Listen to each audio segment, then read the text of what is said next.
excellent decisions.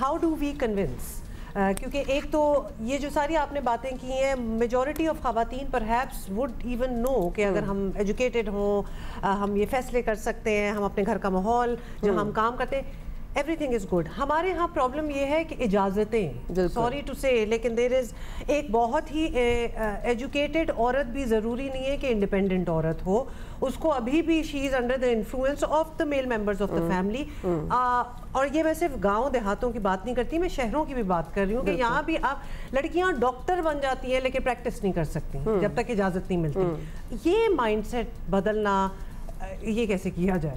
یہ بہت مشکل اور بہت بڑا سوال ہے ہما, کیونکہ اس پہ ہم بات کر رہے ہیں چینج کی اگین, اور کلچرل چینج کی بات کر رہے ہیں.